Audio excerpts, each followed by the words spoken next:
Welcome to the DJ Insider Podcast, sponsored by Amplified Events. It's the only podcast where we break down insider information from our weddings, experiences, and advice from over 15 years in the wedding industry. We're your hosts. I'm Mike Kane, owner of Amplified Events. And I'm Chris Zart, general manager of Amplified Events. Let's get into it. We're matching. It was. We didn't plan it. Meant to happen. We didn't plan it, but we're matchy twinsies today. Just realized. So welcome back. Welcome back. New podcast, similar shirt and jean pattern. Yes. It's fall. Yeah. Fall's here. I've been waiting to bust out the jeans and the Yes. sweaters. It's great. But busy weekend. Yeah. You had 3 events as well, right? I did. Yep. I had 3 weddings I worked. Triples of the Nova, triples of the weddings. Yeah. Any Tim Robinson fans out there? Yes. You'll get it.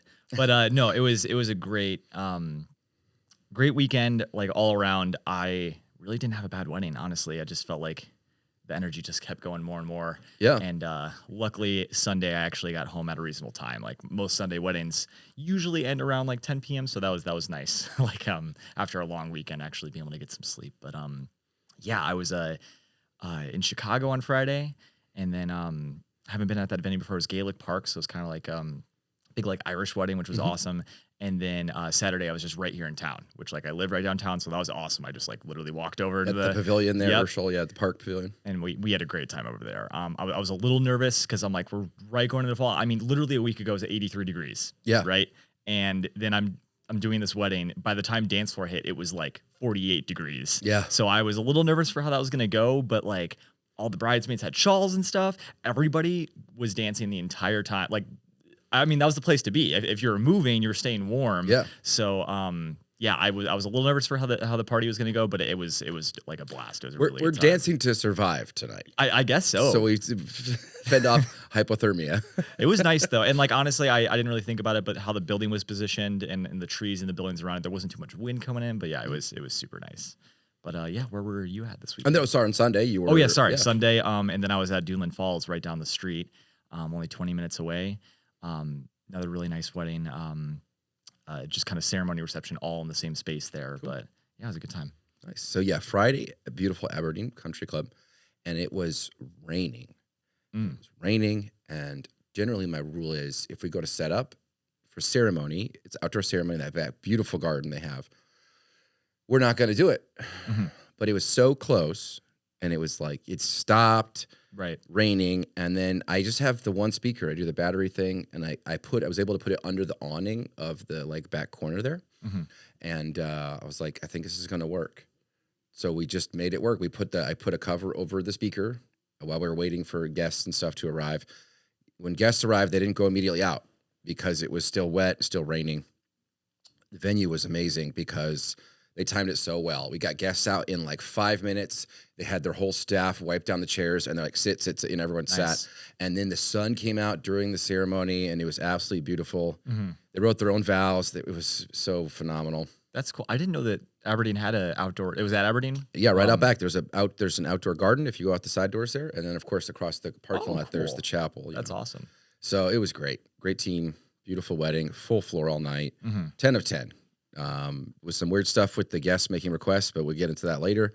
But everything that phenomenal, great. Saturday we were at it used to be Amish Acres, but it's the Barns at Napanee now. Yeah, it's really fun, beautiful, old, built wooden barns from Amish eras. It's fun to walk around like that area. Yes, yeah. So yeah, we did ceremony and then reception, and it was it was great. Great crew, great dancing. We did the Cool Kids Club picture, That was a lot of fun. People really loved it. You guys, it's 10 o'clock. You did it. A lot of people didn't make it to 10, Welcome, cool kids. And yeah, they loved it. That was fun. And then, yeah, Saturday we did a tasting at Journeyman, which is just pretty chill and nothing too crazy, but it's good times over there. So, any fun, memorable, or noteworthy things happen at your weddings that you want to talk about? Yeah, I mean, there's a lot I could probably get into, but yeah, I mean, with every wedding, we're gonna have guests that are a little more like pushier than others. I was getting pushed around a little bit on Friday, but that's something that I have to be accustomed to. I have to be used to. And I'm totally prepared for. So, I just played off the whole time. The bride and groom, they gave me like 50 songs. Yeah. They trusted me to kind of fill in the gaps, and that's what I did. And honestly, I did play a lot of guest requests, and most of them hit really well. A lot of the guests actually really knew their crowd well, so that was great. But the only thing was like, and I mean, this has happened before, but I was like in the bathroom, and then I just overheard like some like chatter of like, oh, they're not playing this, and I was like, I played like 5 of their requests like back to back, and I was like, oh, I thought you're on Team Chris now. Like I was like, I'm on your team, you're on mine, and then they're like, they're not playing enough of our songs, and I'm like, I've been working for you. and that's honestly the hardest part of this job is obviously the people we want to please the most are the people that hired us. Sure. Usually the bride and groom or their family that hired us. So that's number one. But also we want to throw a good party. We want all the guests to be happy. This was a big wedding. This was like definitely like around 250, maybe closer to 300 from what it felt like in the room. And I wanted everyone to have a good time. What genre style of music were they trying to get? Like what was so it was a pretty big like Irish wedding, so there's a lot of like Irish kind of sing-along songs. Which the bride and groom already kind of gave me a handful. The groom himself was Irish, so he he had a few songs in there, and then a few of the guests gave me a few others, which I did play, and it went really well. Everybody in the wedding was singing along, and it was a lot of fun. But keeping the balance between all types of music, hitting what they gave me, what the other guests want to hear as well. I want everybody to walk away happy and had a good time. And that's how I feel like that I ended. We really went off like with a huge bang, especially when we got into a lot of sing-alongs and kind of going off of those Irish songs, and like everyone was singing along to those. Even the people that didn't know those songs were singing along, and they were part of something a little bit new to them, which was really cool. And that's like kind of a fun part about weddings, I think, is like you have so much family and friends that I've never met a completely different group of family and friends. So when that can come together, it can be a really good time. Sometimes it can clash a little too much, but in this case, it was a good time. That's all I can really say about that. But. I mean, I had something similar on Friday where we were killing it, just full floor. I got to know the couple ahead of time. They met with me in person, and we booked and stuff. And then they actually were at a wedding I did in August from their friend. And so they kind of got to basically try before they buy, essentially, like see what I can do at a wedding. And that was honestly, it was a good wedding, but it wasn't my best. It was a fun one. Yeah. But it went really well, And so they had full confidence in me going in. We met and went over all their details. They'll give me like 8 must plays and a few don't plays. And they're like, yeah, we trust you. Do your thing. If something's not hitting, feel free to cut out. And guest requests, use your best judgment. We know what you can do and just kind of stick to what we'll get people dancing and having a good time. Right. So we trust you. And so, okay, great. We're going in.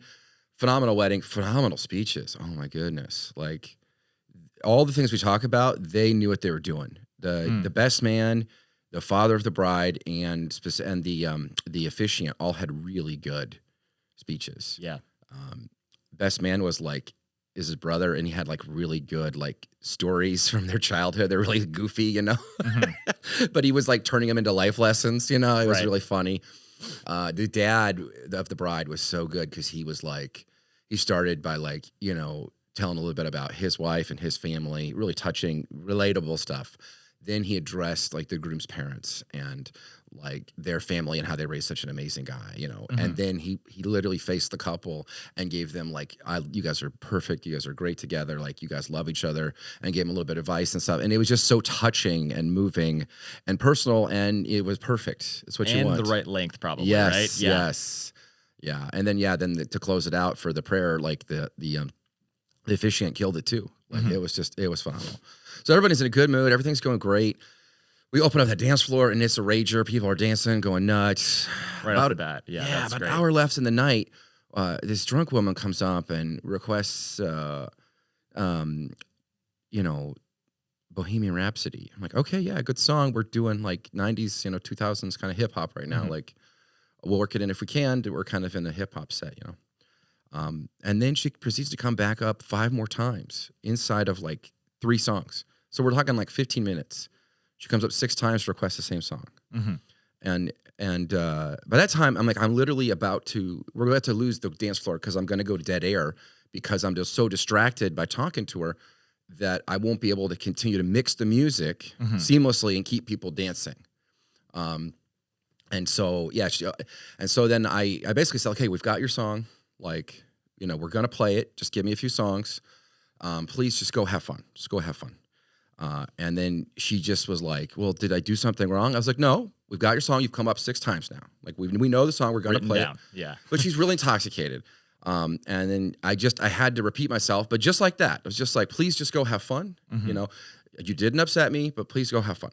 And so then she looks to my assistant and she's like, something's off with his aura. Something's wrong. Like, I was like, no, it's that you came up 6 times, requested the same song inside of 15 minutes. There's nothing about my aura that's doing. It's not me. It's definitely the DJ has got something wrong, something going on in his personal life or his.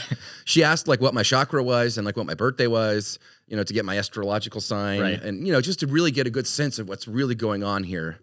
I was like, no, it's literally that you've come up 6 times to interrupt me trying to work and mix and try to do a good job for this dance floor. And I was very kind and very polite. And she goes away. I thought that was the end of it. And then this guy comes up, who's her husband, and starts threatening me, getting in my face, saying I was being a jerk and being mean. And I was like, no, whoa. We were very polite. We always said was to go have fun. We wrote it down. We're going to play it. And then he's like, well, why didn't you play it right away? And I was like, we've had a lot of requests and we're mixing music. I can't just like, if I did that, I'm going to lose the dance floor. It's going to cost. And, then she went up to some other people and got some other people to come up and request the same song. And then she was talking, bad about us. And then she wanted our card to write a bad review about us. And then she came up and was like, just so you know, you ruined this wedding because, this was on their request list. And I go, that's not true. I have the request list right here. And those are all the songs they requested. And we crossed them off. Right. And I'm like, I'm really sorry. But I did play her song. I did play the song.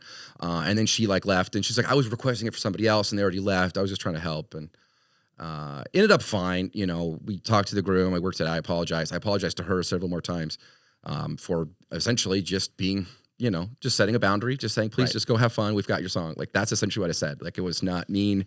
Yeah. I wasn't like, stop. And especially all those situations of I've had so many guests make requests. I never ever try and really promise. You said, I'll play the song. Yeah.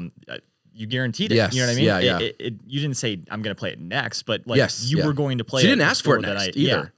Yeah. So you were happy to play it. Yeah. But still got a reaction. Oh, I got threatened. It was a whole thing. Alcohol. Is it a friend or a foe? I can't really tell. But well, because then the groom was not the groom. Her husband was asking why she was crying. I was like, I think it's related to the alcohol. Yeah. And he's like, well, she's not allowed to drink alcohol. I was like, I didn't say that. I didn't say that. Right.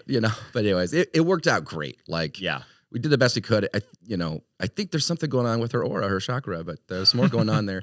Anyway, I don't really care, but it's a good example of like how not to request a song, how we're going to play it if we can, but don't badger the DJ into where they have to be like, please stop. Also, please. we are people at the end of the day. Yes. And honestly, for a lot of us, I would say probably all of us, we can, and it sounds like you're having a great time. The whole wedding, everything was amazing. 10. But one moment like that can just really sour the day. Yes. And like, there's a lot of times where I've walked away from weddings, and I feel so happy because I just knew I crushed it. It was a great party, no problems. Like when it's like a 10 out of 10, walking away from that is the best feeling ever. Yeah. But I've had weddings that are 10 out of 10, but it goes down to a 9 just because of a moment like that. Yes. And that's all I can focus on.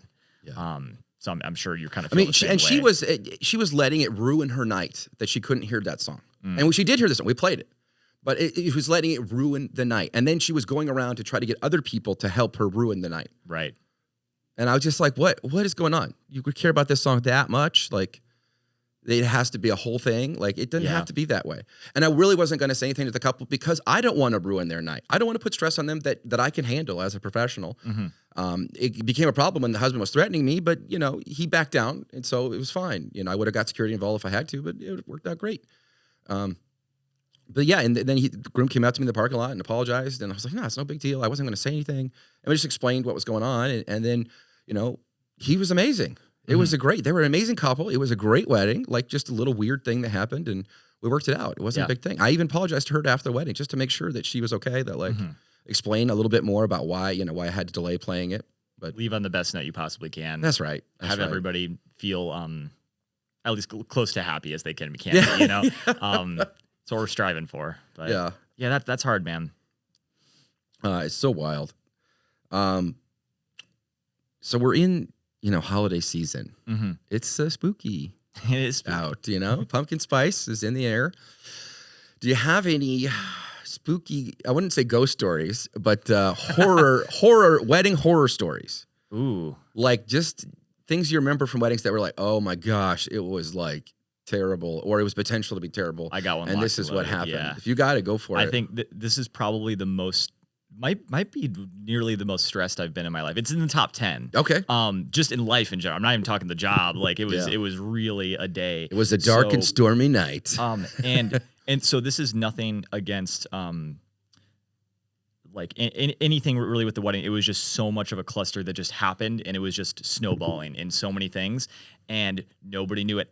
Anything was going wrong, but it was all on me behind the scenes of me just freaking out the whole time. So I had met this guy at a wedding that I did, and he immediately came up to me right when we were packing up, and he's like, I want you to DJ my wedding. If you are free, I want you there. And he Great, was you like, killed it, you know? Yeah. And that's, so, you know, I talked to you about this before. When someone says like, hey, good job, that feels good. I always love that. But when they're like, can you do my wedding when I finish? I'm like, I know I killed it then. Cause then that's like a guarantee for sure. So that felt really good. I was very excited. And then I was even more excited because he's like, it's going to be for at least half of the wedding, traditional African wedding. He's like, I'm inviting a lot of family over from Africa. And then, you know, bride's family, all from around here. So it was a huge wedding, probably like a 400-person wedding. Wow. And he had planned so many like event things. Like he had traditional dancers there. There's all these dance groups. They hired a wedding planner, and she had never planned a wedding before, which sounds really scary. She was probably one of the best planners I ever worked with, and she's the reason why I probably survived the day. But I didn't even talk to the couple. They were like, we're putting everything on the planner, which like honestly was fine. I like to get an idea of like music taste, stuff like that through the couple, but they were like, no, we just want to go through the planner. So my meeting was solely with her.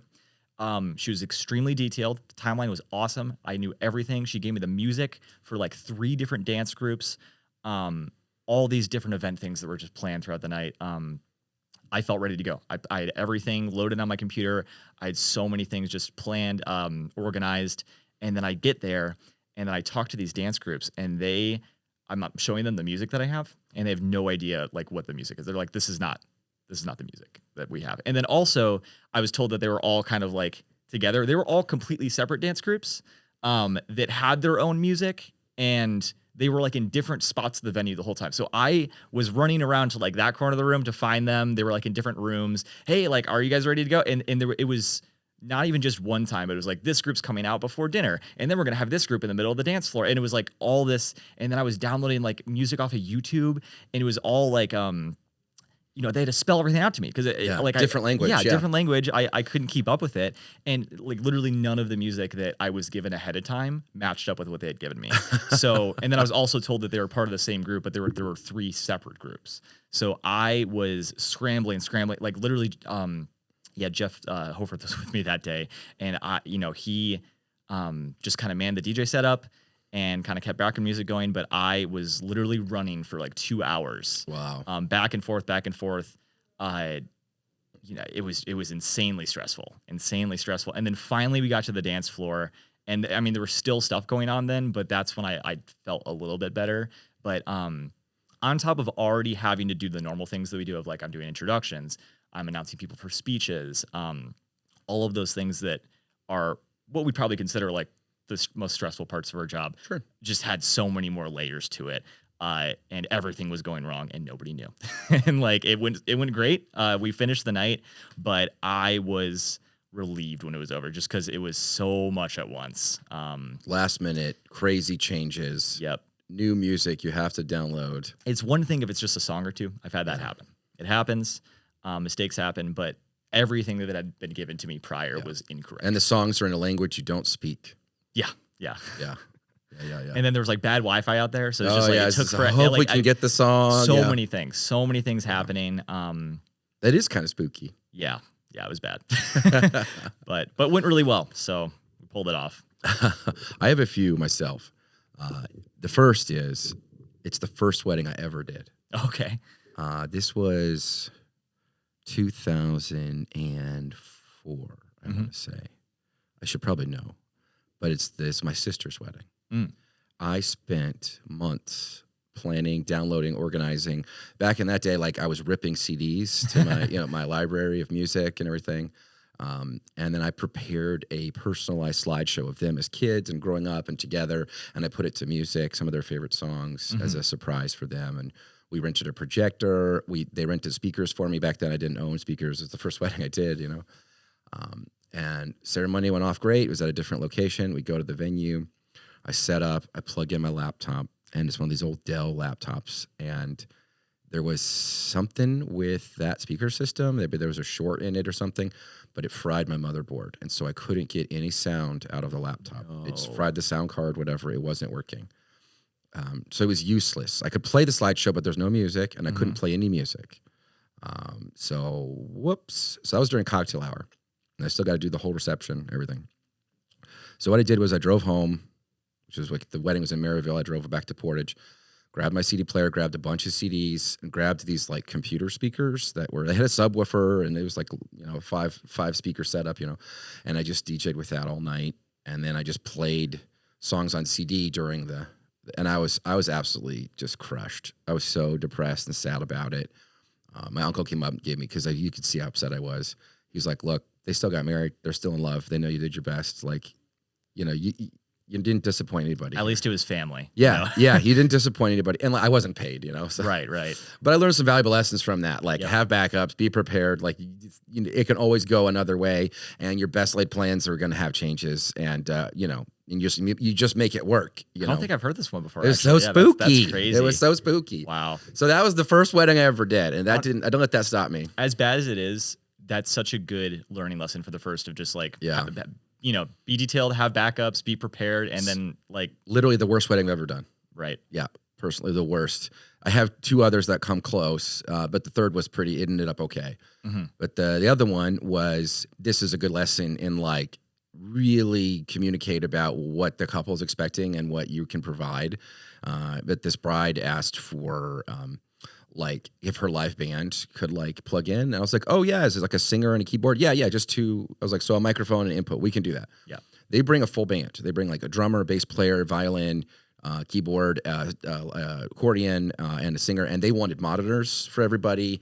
I didn't have enough equipment. Then like ceremony was way off site, and they wanted to plug in an acoustic guitar they didn't have. I brought the acoustic guitar. So you had to my live own. Mix everything too. They wanted me, they basically wanted me to be a sound engineer, and it sounded terrible because I wasn't ready for it. I didn't really have the equipment for it, and I really wasn't experienced or ready enough. And so it sounded bad, and I felt really bad about it. The band was really understanding. They should have just brought their own stuff. You know, they're a professional band. They knew what they were doing. And from what you were told, it was not. That was not what it was going to be. Expected. You know, and I couldn't make it sound good, and I just felt terrible. Luckily, we threw a great dance set, and it kind of worked out. And I apologized, and the bride was happy. Everything was fine. But it taught me a valuable lesson of like, know your limits, know what you can do, what you can't do, and know what you should put off on somebody else, you know. And then the third one was just about being ready for anything. We were at the pavilion there. Beautiful day, gorgeous, sun is out. We get all set up, and ceremony goes great. Cocktail hour goes great. We're about to do introductions, and there's a torrential downpour storm that comes in. Crazy, like hurricane level winds, takes my laptop, flies off, shatters the screen, flips over our backdrop, our photo booth, all my speakers, everything is totally soaked in water, and the power at the venue goes out. Yep. And we're about to introduce them. So just the worst of the worst of the worst. So everybody helps move my stuff under the shelter so it's away from the rain, because we were already under, but it was so windy that the water just came right in and knocked it all out. My screen was shattered, so my laptop was absolutely useless, and there was no power. Right. And we're about to do intros, and we have to do speeches and first dances, and somehow throw a dance floor the rest of the night. Luckily, we were in town. I had my assistant we had a battery-powered speaker, so it was already charged, so we could just plug in a mic and plug in a phone, and I could do intros and DJ that way. We wiped everything down. We set back up the photo booth once the power came back on, and we did the intros, we did the speeches from a plugged mic, and then the power came on, so I just switched to a bigger speaker, and it was kind of cool because everybody just felt so bad for the couple, all the guests, because they could see, and everyone felt bad for my equipment. Everybody kind of rushed over and helped dry it up, and towels, and luckily we didn't have any loss except the screen, which I got fixed right away that week. And now we taped down all of our laptops to the stand. Yes, and luckily I had all the music already backed up. I learned the lesson from my sister's wedding. I had all the music already backed up on my phone, so I could literally DJ the whole wedding on my phone. That's what I did. It wasn't ideal, but I did it. We had a plug-in mic, so we were ready to go there, and we had a battery-powered speaker until power came on. Yeah. But it was this cool thing that happened where all of the guests kind of came together, and they're like, we're not going to let this wedding fail. We love this couple. We feel so bad about what's happened.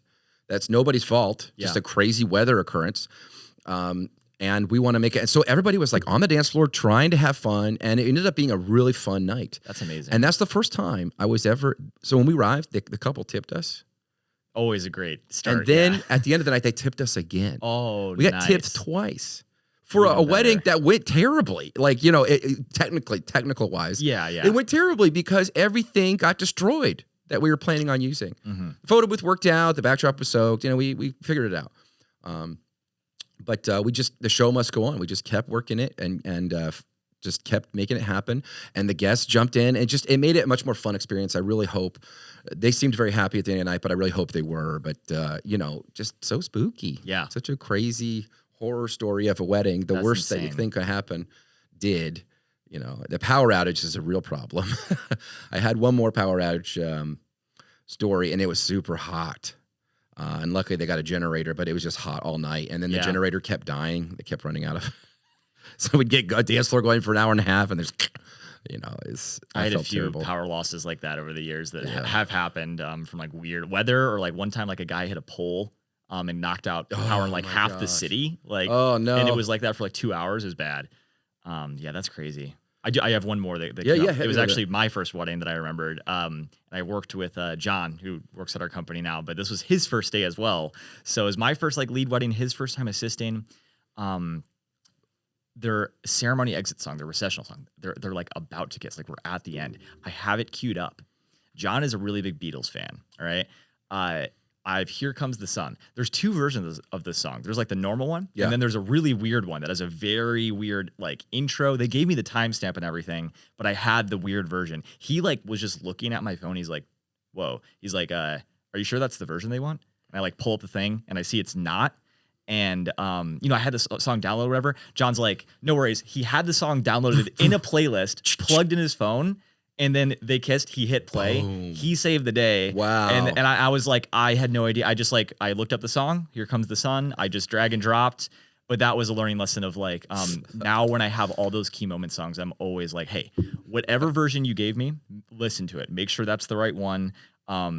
I never want to like play the wrong version of the song. Had no idea that a different version even existed. Oh my gosh. Had it queued up, the timestamp ready to go. But yeah, no, I didn't even say anything. He literally just looked at it and then just boom. It was awesome. I was really happy that he saved it from there. That's awesome. It's a good wingman. He's got your 6. Yeah. It was a pretty good wedding after that. Yeah. Dude, it's so funny that was Here Comes the Sun, because like I had the same thing happen, except I was about to play their song. Everything worked great. About to play their song. My phone, it was an old phone. It overheated. Just as I was about to press play, was it sitting like in the sun? That was yes, it was sitting out in the sun, and just as I was about to press play, it overheated. So then it's like there's nothing. Right. You can't do anything, and so they just walked out in silence because it was working, and then it wasn't working. It overheated. And so that taught me, like, it was an older phone, so it wasn't as prepared to deal with the heat, but it taught me to be very careful about heat and being aware and having a backup option to plug and play if I need it, So I went and apologized to the couple, but it was terrible. Like, it was totally out of my control. The phone literally was unplayable, overheated. Right now, we played the music, the pre-ceremony, played the processionals, everything's fine. Microphones work great. And then as they're about to walk out, we kiss, phones overheated. I think, a lot of people are way too hard on technology and have no patience for it whatsoever. Yeah. Like, I think like, so Here Came the Sun, and that ruined the moment. That's insane. But yeah, we're going to do everything we can, but technology can fail. Stuff can go wrong. And I think that people really have lost their patience for it. There was like some comedian I listened to before. He's like, people that's just like, phones came out initially and it's like, oh yeah, whatever. Like, cool. I'll make like a phone call. Like, I can like search. Things would load really slowly. Be like, yeah. And then finally, like, we just lost all of our patience. As soon as something's taking a while to load, we're like, like just throwing the phone across the room. But yeah, no, we try our best, but yeah. Things happen. That was totally beyond my control. If I could have planned it, I would have planned for that not to happen. Right. Yeah. Right. But the sun came some ice cubes, I guess. Melted my phone, and yeah. So crazy, spooky stuff. Spooky. Yeah. I don't have anything else. Man, it's already been 30 minutes. Yeah, sorry. Isn't that wild? Time flies when you're telling ghost stories. This DJ is true. Ghost stories. Yeah, guys, thanks so much. We really appreciate it. And I guess we'll see you on the next one. This is the DJ Insider Podcast. I'm Mike. I'm Chris. And we will see you on the dance floor.